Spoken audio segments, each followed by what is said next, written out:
अस्सलाम वालेकुम व्यूअर्स, मैं हूं समीना पाशा। उम्मीद है आप लोग खैरियत से होंगे। व्यूअर्स, कुछ आम खबरें अपडेट्स लेकर इस व्लॉग में आपके सामने हाजिर है जनाब। खबरें बड़ी इंपॉर्टेंट हैं और कुछ खबरें तो दिलचस्प हैं और कुछ हैं तशवीशनाक।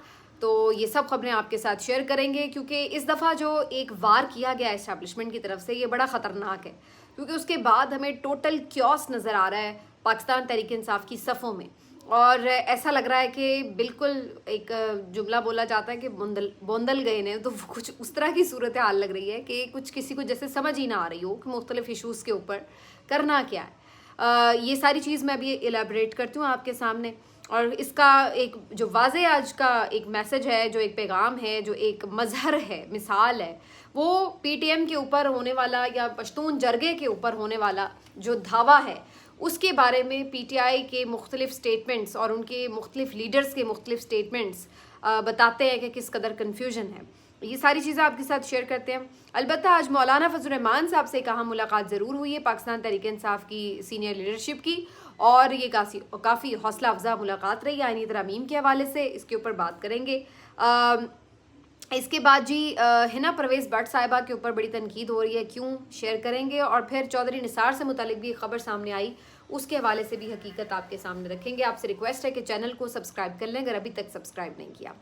तो सबसे पहले ज़रा इस पे बात करते हैं कि जो लीथल वार इस दफ़ा हुआ है वो ये है कि इमरान खान साहब का जो राब्ता मुनक़ता कर दिया गया उनकी बाकी लीडरशिप के साथ, ये बहुत ख़तरनाक चाल चली गई है। और ये एक ऐसी चाल है जिसके बाद पाकिस्तान तहरीक इंसाफ मुकम्मल तौर पर कंफ्यूज नज़र आ रही है। आप कोई भी इशू उठा के देख लें, ऐसा लग रहा है कि उनको समझ ही नहीं आ रही कि उसके ऊपर रिएक्ट क्या करना है, पॉलिसी क्या बनानी है। और इनिशिएटिव वरना अदरवाइज वो पहले लिया करती है, अभी बिल्कुल ऐसा लग रहा है कि क्लूलेस जैसे आप हो जाते हैं, आपके पास कोई आइडिया ही नहीं रहता कि अब आपने करना क्या है। तो इस किस्म की कैफियत में मुब्तला नज़र आ रही है पाकिस्तान तहरीक इंसाफ। ये मैं क्यों कह रही हूँ? फॉर एग्ज़ाम्पल यहाँ से शुरू कर लें आप बात कि अली अमीन गंडापुर का जो मामला था, जो स्टोरी उन्होंने सुनाई, जो कुछ उस पूरे एहतजाज और मार्च के आखिर में हुआ, उसके ऊपर क्या पार्टी पॉलिसी है, क्या स्टेटमेंट है, किसी को कुछ नहीं पता। अली अमीन गंडापुर का साथ देना है, नहीं पता। उनके ऊपर तनकीद करनी है, नहीं पता। खुद ही पार्टी के लोग आके कह रहे हैं कि उस पर बिलीव करना मुश्किल है, और ख़ुद ही ऐसे भी लोग हैं जो कह रहे हैं कि नहीं, हम उन पे बिलीव करते हैं। तो एक अजीब सी कन्फ्यूजन जो है इसी मामले से शुरू हुई और उसके बाद फिर ऑनवर्ड्स आपको वो नज़र आती चली जा रही है। ऑनवर्ड्स में आप देख लें कि उसके बाद ये जो सारा एहतजाज हुआ उससे अगले दिन कोई 8 से 10 प्रेस कॉन्फ्रेंसेस हुई हुकूमत की तरफ से और मुख्तलिफ वज़ीरों की तरफ से, और उन्होंने इतने झूठ बोले, बहुत प्रोपेगेंडे किए कि जी हमने अफ़गानी पकड़ लिए, हमने KP पुलिस एहलकार पकड़ लिए, हमने जनाब जो ये एक बंदा जाँ बहक हुआ पुलिस का, इस्लामाबाद पुलिस का, वो भी उसको कत्ल का बना के पूरा मुकदमा, वो भी उनकी बहनों पे, इमरान खान पे मुकदमे करा दिए कत्ल के, कि जी उनकी वजह से वो बंदा जो है वो मारा है गया है और ये वो। हालांकि वो उसके बेटे की वाज़ेह स्टेटमेंट आ चुकी थी कि वो जो है उनकी तबीयत ख़राब हुई, नेचुरल एक डेथ थी, लेकिन उसका भी मलबा इनके ऊपर डाला गया। और इसके बाद जो पूरा उन्होंने बनाया एक नैरेटिव कि जी ये तो पता नहीं तोड़ फोड़ करने आ रहे थे, ये इंतशार फैलाने आ रहे थे, ये सब वो आके एक तरफा प्रेस कॉन्फ्रेंसेस करते रहे। और PTI के अंदर कोई भी ऐसा नहीं था जो एक बड़ी प्रेस कॉन्फ्रेंस करके इन तमाम बातों के हक़ाइक़ सामने रखता और ये बताता कि ये सब झूठ है, असल कहानी ये है।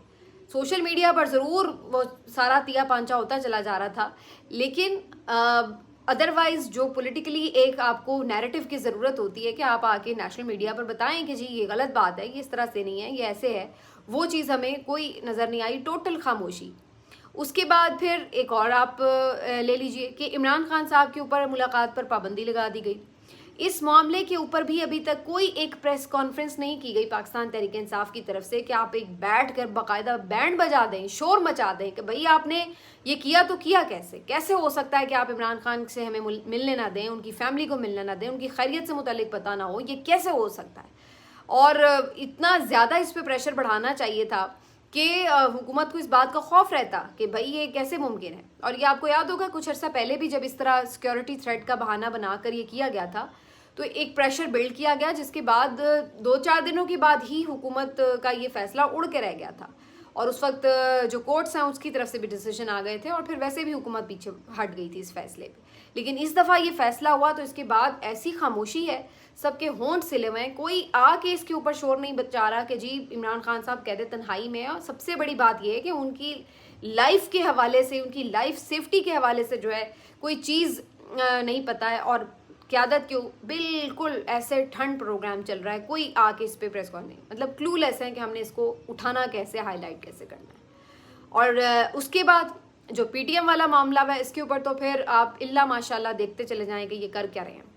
मिसाल के तौर पर पीटीएम के ऊपर ये जो जरगे के ऊपर फायरिंग हुई, उसके ऊपर पहले तो ये स्टेटमेंट आया कि जी ये सूबाई हुकूमत नहीं है इसमें इन्वॉल्व, और आईजी के खिलाफ और उनके खिलाफ स्टेटमेंट्स आना शुरू हो गए, चीफ सेक्रेटरी के खिलाफ। बाद में काफ़ी देर खामोशी रही, दिन भर ये चलता रहा। फिर उसके बाद बैरिस्टर सैफ का एक स्टेटमेंट आता है जो कि तर्जुमान है, माइंड इट, तर्जुमान है खैबर पख्तूनख्वा हुकूमत के, और वो आके एक वीडियो बयान देते हैं और वो कहते हैं कि चूंकि विफाक ने उनके ऊपर एक पाबंदी लगा दी है तो हमारे ऊपर अब फ़र्ज़ है कि हम जो रियासत की पॉलिसी है उसको फॉलो करें, अमल दरामद करें। तो हम भी किसी ऐसे प्लेटफॉर्म के थ्रू कोई भी इज्तिमा के लिए फैसिलिटेट नहीं कर सकते जिसके ऊपर रियासत ने पाबंदी लगा दी है, विफाक ने। और उनका ये स्टेटमेंट यानी टोटली पीटीएम और ये जो जरगा था उसके खिलाफ जा रहा था, और उन्होंने कहा हम नहीं करने देंगे। अब अगर आप केपी असम्बली चले जाएं तो वहाँ पर आप जो पीटीआई के लोगों की तकरीरें हैं वो सुने, आप मीना खान आफरीदी की तकरीर सुने, दीगर लोगों की तकरीरें सुने, वो इसको कंडेम कर रहे हैं कि जी ये वाक़या हुआ तो हुआ कैसे। और उन्होंने तो उसमें लाइन हाजिर कर दिया, उन्होंने कहा कि जी बुलाएं आप आईजी को, कल इनसे पूरी इसके ऊपर तफसीलात तलब करें कि ये हुआ तो हुआ कैसे। वो इसके ऊपर आग बबूला हो रहे थे कि ये किस तरह हो सकता है कि कोई पुरअमन बैठा हुआ है और आप उसके ऊपर फायरिंग कर दें, और इस तरह से आपने सारों ने उस पर मजम्मत की। फिर उसके बाद जितनी और इनकी लीडरशिप है जो कि उधर से ताल्लुक़ रखती है उनके भी इसी तरह के स्टेटमेंट आए। शाहिद खट्टक ने इसको कंडेम किया। उसके बाद जो इनके पेशावर के सदर है इरफान, उनकी तरफ से स्टेटमेंट आया, उन्होंने टोटली बैरिस्टर सैफ को बिल्कुल डिसऑन किया उनके स्टेटमेंट को। फिर सलमान अकरम राजा का स्टेटमेंट जो उन्होंने सोशल मीडिया पर दिया वो भी आपके साथ ऑन रिकॉर्ड है, आपके सामने है। और फिर इसी तरह बहुत से दीगर और रहनुमाओं ने, अबूज़र सलमान न्याजी हों, दीगर हों, इन्होंने इन सब ने इस पर कंडेमनेशन की कि जी ये वाक़या गलत है और ऐसा नहीं होना चाहिए, और इवन पाबंदी को भी कंडेम किया कि पाबंदी भी नहीं लगनी चाहिए। तो अब सवाल फिर वही पैदा होता है कि भाई अगर पीटीआई ये कह रही है तो फिर बैरिस्टर सैफ ये क्यों कह रहे हैं, वो क्यों इस मामले के ऊपर जो है वो जाके खड़े हो गए हैं इस हुकूमत के साथ, वजह क्या है इस बात की, और वो सूबाई हुकूमत को क्या रिप्रेजेंट कर रहे हैं या नहीं कर रहे। और अगर वो कर रहे हैं तो फिर वो इसका मतलब है कि ये जो पीछे वाक़या हुआ है क्या कहीं ना कहीं सूबाई हुकूमत भी उसमें ऑन बोर्ड थी, तो ये सवाल भी जेन्युइन है। अब ट्विटर के ऊपर तो आके सब इसको डिसऑन कर रहे हैं। और सबसे बड़ी चीज़ जो बाद में हुई वो ये कि एक सियासी कमेटी का जो इजलास हुआ पीटीआई का, उन्होंने जो एक मुश्तरका एलामिया जारी किया तो उसमें उन्होंने टोटली और बहुत सख्त अल्फाज में, कोई ये नहीं कि हल्का फुल्का या कोई यानी मुबहम सा नहीं, बहुत क्लैरिटी से उन्होंने ना सिर्फ ये कि पश्तून तहफ़्फ़ुज़ मूवमेंट के ऊपर पाबंदी को डिसऑन किया, उसकी मजम्मत की, बल्कि उसके साथ साथ जो ये वाक़या पेश आया उसके हवाले से उन्होंने बड़े सख्त अल्फाज में मजम्मत की और कहा कि बिल्कुल हम इसके साथ नहीं खड़े और ये बिल्कुल गलत है। और उसके बाद फिर ये भी हुआ कि केपी असम्बली ने एक कमेटी भी फौरी तौर पर हंगामी बुनियादों पर बना दी है जो कि पश्तून तहफ़्फ़ुज़ मूवमेंट के साथ इस मामले के ऊपर फौरी तौर पर आज रात ही मुज़ाकरात करेगी और उनके जो भी तहफ़्फ़ुज़ात हैं उसके ऊपर भी बात होगी, सिक्योरिटी वगैरह के ऊपर भी बात होगी। तो अब सवाल ये है कि अगर हर बंदे ने अपनी आके मर्जी करनी है, कोई दूसरे से ला ताल्लुकी का ऐलान कर रहा है, तो ये इस तरह तो नहीं होता। पार्टी पॉलिसी तो एक होती है। तो आप ये कोई ऐसी बात तो नहीं है कि कोई पर्सनल डिसलाइकिंग या लाइकिंग की बात हो, ये तो एक चूँकि हुकूमत है आपकी वहाँ पर, तो उस हवाले से आपकी जो हुकूमत है ये उसकी पॉलिसी की बात है। तो अब इस सिलसिले में सब बैरिस्टर सैफ के बयान को लान तान भी कर रहे हैं, तनकीद भी कर रहे हैं, लेकिन फिर सवाल ये पैदा होता है कि बैरिस्टर सैफ ने ये बयान दिया क्यों और किसके कहने पर। इसके बाद इसके ऊपर बहुत सारे लोग आकर ये बात कर रहे हैं कि जी वो तो इस्टेब्लिशमेंट का टाउट है, वो तो फलां है, वो फलां है। तो भाई वो टाउट है तो वो फिर क्या कर रहा है यहाँ पर? और ये कोई पहली मर्तबा नहीं है कि बैरिस्टर सैफ ने मुतनाज़ बयान दिया हो। अभी चंद दिन पहले जयशंकर के हवाले से जो उनका स्टेटमेंट था उसके ऊपर भी खासी तनकीद हुई, वो भी एक अजीबोगरीब सा बयान था उनका। और उससे पहले भी माजी में भी कई दफ़ा वो ऐसे बयान दे चुके हैं जो कि काफ़ी मुतनाज़ हो जाते हैं और पार्टी को उसके ऊपर काफ़ी बैकफुट पर जाना पड़ता है, सुबकी होती है। तो सवाल ये पैदा होता है कि फिर आखिर पार्टी की ऐसी क्या मजबूरी है कि उनको गले से लगा के ही रखना है। भाई अगर वो मुसलसल आपकी पॉलिसी के खिलाफ जाके स्टेटमेंट्स देते हैं और मीडिया में देते हैं, तो फिर आपको तो इस चीज़ के ऊपर उन्हें लाइन हाजिर करना चाहिए। पहले तो उन्हें कैबिनेट से फारिग करें, ये जो तर्जुमानी उनको दी हुई है वो उनसे लेनी चाहिए, और दूसरे नंबर पर उनको पार्टी से भी फारिग करना चाहिए कि अगर वो अपनी मर्जी से ही हर बयान दागते रहते हैं बैठकर। तो ये तो बड़ा सीरियस मामला है कि जिसके ऊपर लोगों की जानें गई हैं और वो आके जो है वो उसके साथ खड़े हो रहे हैं कि जी जो वाक़या हुआ है हम कैसे उसको कंडेम करें। तो ये तो गलत हो जाएगा। तो अगर मेरा ख्याल है पाकिस्तान तहरीक इंसाफ इस मामले के ऊपर एक क्लियर लाइन रखती है जो कि उसको लेनी चाहिए। और नईम हैदर पंजोता साहब का मैं आज ट्वीट देख रही थी, उन्होंने वाज़ेह तौर पर ये कहा है कि इमरान खान साहब ने उनके सामने जो ये जरगा था उसकी हिमायत की थी और वो बिल्कुल इसकी हिमायत में थे। तो जब इमरान खान साहब की इस पे डायरेक्शन भी मौजूद है तो फिर तो पार्टी को इसके ऊपर समझ नहीं आ रही कि कन्फ्यूजन किस बात की है। तो ये सारी सिचुएशन पैदा हुई है। तो मेरा ख्याल है कि अब इसके ऊपर सारे डिमांड भी कर रहे हैं, सोशल मीडिया के वर्कर्स भी लगे हुए थे कि जी बैरिस्टर सैफ को फिर फारिग करें पार्टी से। अगर वो टाउट हैं, वो किसी और के कहने पे चलते हैं, तो आप उनका बोझ क्यों उठाते हैं? फिर आप फारिग करें उन्हें अपनी कैबिनेट से। और अगर आप नहीं करते तो फिर इसका मतलब तो ये है कि या तो आप भी कॉम्प्रोमाइज़ हैं या आप इतनी हिम्मत ही नहीं रखते कि उनके किसी बंदे को उठा के कैबिनेट से बाहर निकाल सकें। तो ये तो फिर बातें होंगी और ये तनकीद भी होगी और जायज़ होगी फिर उस लिहाज से। तो ये सारी कहानी है।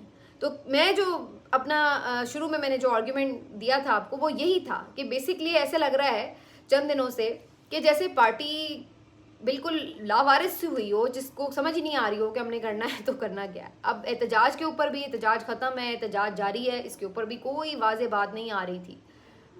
तो कहने को कह रहे हैं कि जी हमने ख़त्म तो नहीं किया, लेकिन क्या एहतजाज हो रहा है? कोई एहतजाज नहीं हो रहा। अब नया आपने शेड्यूल दे दिया है तो क्या वो एहतजाज होगा? मुझे तो नहीं लगता कि वो उस तरह से आप एहतजाज कर पाएंगे। तो सिर्फ ट्विटर पे शेड्यूल जारी कर देने का मतलब ये नहीं है कि एहतजाज हो गया। तो ये सारी जो सिचुएशंस हैं ये बता रही हैं कि ये लीथल वार था कि इमरान खान साहब से जब डिस्कनेक्ट किया जाएगा तो ये बिल्कुल समझ नहीं पा रहे होंगे कि कैसे करना है और क्या करना है, और वो अब हमें नज़र आ रहा है। और मैं हैरान हूँ कि इसके ऊपर भी इवन नहीं वो शोर मचा रहे कि भाई कैसे आपने इमरान खान से मुलाकात पे पाबंदी लगा दी है।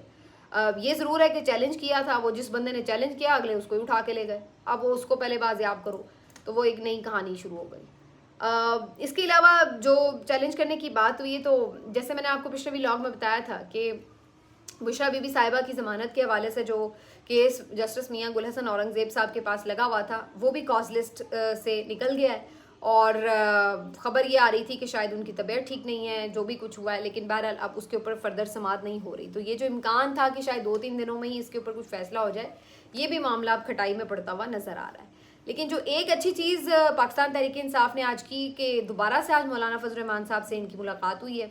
बैरिस्टर गौहर भी गए हैं, हामिद खान भी गए हैं, सलमान अकरम राजा भी गए हैं और काफ़ी सीनियर ये लोग सब जाके उनसे मुलाकात की है, जिसके बाद ये काफ़ी सेटिस्फाइड आए हैं।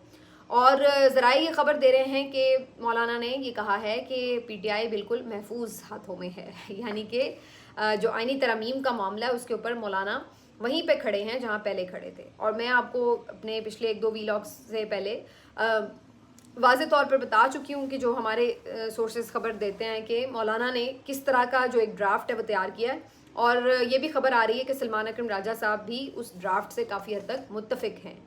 तो ये सारी चीज़ें हैं, और वो वैसे काफ़ी होम्योपैथिक सा ही ड्राफ्ट है, उसमें कोई ज़्यादा बहुत तब्दीलियाँ नहीं है सिवाय इसके कि आइनी बेंच जो है वो पहला जो टॉप 5 सीनियर मेंबर्स हैं सुप्रीम कोर्ट के उसके ऊपर बना दिया जाए फिक्स सा करके।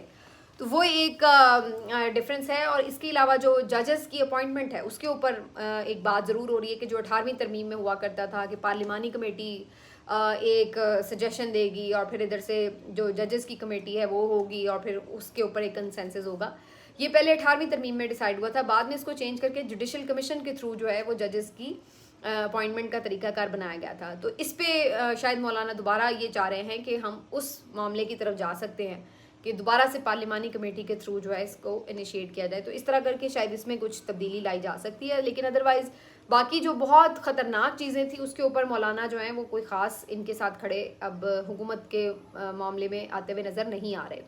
और नंबर गेम के ऊपर भी अब काफ़ी हद तक चीज़ें वाज़ेह हैं कि नंबर बहरहाल हुकूमत के पास नहीं है, और अब इनकी आखिरी उम्मीद यही है कि मखसूस नशिस्तें अगर इलेक्शन कमीशन इनको दे दे PTI की उठा के सुप्रीम कोर्ट के बिल्कुल फैसले के बरखिलाफ जाकर, तो उस सूरत में इनके नंबर्स पूरे हो सकते हैं। अदरवाइज़ आज सलमान अकरम राजा साहब ने भी इस मुलाकात के बाद ये कहा है कि इनके सारे नंबर्स पूरे हैं, हमारे सब मेंबर्स हमारे साथ हैं और कोई भी नहीं उनको जाके वोट कर रहा। अलबत्ता हमने कुछ लोगों को महफूज मकाम पर ज़रूर खुद से मुंतकिल कर दिया हुआ है।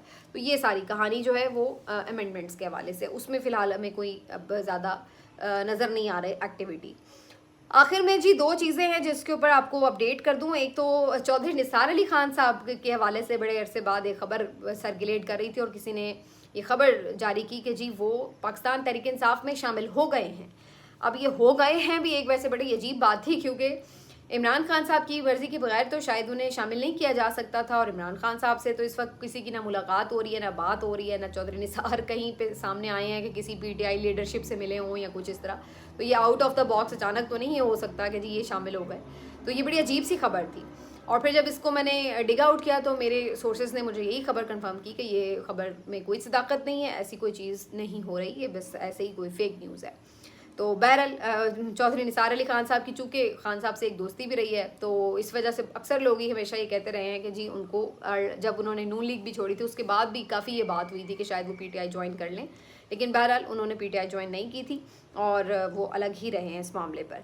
दूसरा, आखिर में जी हिना परवेज़ भट्ट साहिबा जो हैं वो बहुत ज़्यादा तनकीद की ज़द में हैं और बिल्कुल सही तनकीद की ज़द में हैं, क्योंकि जो उन्होंने आजकल हरकतें शुरू की हुई हैं उस पर तनकीद ही की जा सकती है। क्योंकि इस वक्त जब भी कहीं कोई रेप केसेस हो रहे हैं, किसी के साथ ज़्यादती के मामलात हो रहे हैं, इस तरह की चीज़ें हो रही हैं, तो ये मोहतरमा भी अपनी लीडर के नक्शे कदम पर चलते हुए, बस इनको भी वीडियोस का, ऑडियोज़ का, टिकटॉक्स का शौक़ ऐसा चढ़ा हुआ है कि जी हम भी बस काम करते नज़र आएँ। तो अपनी मशहूरी के चक्कर में, अपनी पब्लिसिटी स्टंट के चक्कर में इतना भी ये तकल्लुफ़ नहीं कर रही, ये सोच नहीं रही, इतना एहसास नहीं कर रही कि क्या ये बात दुरुस्त है कि कोई अल्लाह माफ़ करे कोई रेप का विक्टिम हो और आप उसको कैमरे पे ले आएँ, यानी उसके लिए बाकी सारी ज़िंदगी भी आप अजीब अजाब बना दें। तो ये हरकतें की हैं। आज भी इसी तरह इनकी एक वीडियो सामने आई हुई थी जिसमें एक रेप की विक्टिम बच्ची थी 11 साल की, उसके साथ बैठकर और उसके वालिदैन के साथ बैठकर जो है वो अपना वीडियो बनवा रही हैं और उसको सोशल मीडिया पर डाल रही हैं। मकसद ये कि ये बताना कि जी मैं बड़ी हमदर्द हूँ और जी मैं जाके सबका बड़ा वो कर रही हूँ। भाई आप करें, ज़रूर जाएं और ज़रूर रेप के जो विक्टिम्स हैं उनके साथ हमदर्दी भी करें और जो इसके मुल्ज़िम हैं उनको सज़ाएं भी दिलवाएं, लेकिन आप कम से कम इतना तो ख्याल करें कि जो इस तरह के बेचारे लोग हैं जो पहले ही बेचारे ज़्यादती का शिकार हैं, मजलूम हैं, आप उनकी वीडियोस डाल रहे हैं अपनी पब्लिसिटी स्टंट के लिए। मतलब थोड़ी सी आप में शर्म व हया होनी चाहिए कि किसी के जज्बात का आपको ख्याल ही नहीं है कि यार ये हम कर क्या रहे हैं और उनके लिए आगे की जो ज़िंदगी है उसके ऊपर क्या उसके असरात मुरतब हो जाएंगे। ये इन लोगों की हालत है। कहने को लम्ब से पढ़े लिखे हैं और अकल और मत जिसको कहते हैं वो इनके बिल्कुल पास से नहीं गुजरी है। हमेशा बोंगियाँ मारती रहती हैं ये खातून तो वैसे ही, और ऊपर से रही सही कसर कि इस तरह की सेंसिटिव जो कोई पोस्ट है वो इनको पकड़ा दी गई है।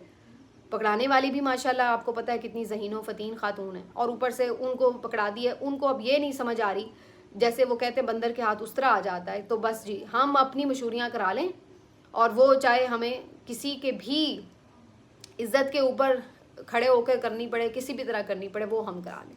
तो इस पर ख़ासी इनकी तनकीद भी हो रही है, लेकिन अगर इनको इस पर कोई अकल आ जाए तो मुझे इसका वैसे इम्कान कम नज़र आता है। मिलते हैं आपसे अगले वीलॉग में, अपना ख्याल रखिए, अल्लाह हाफ़िज़।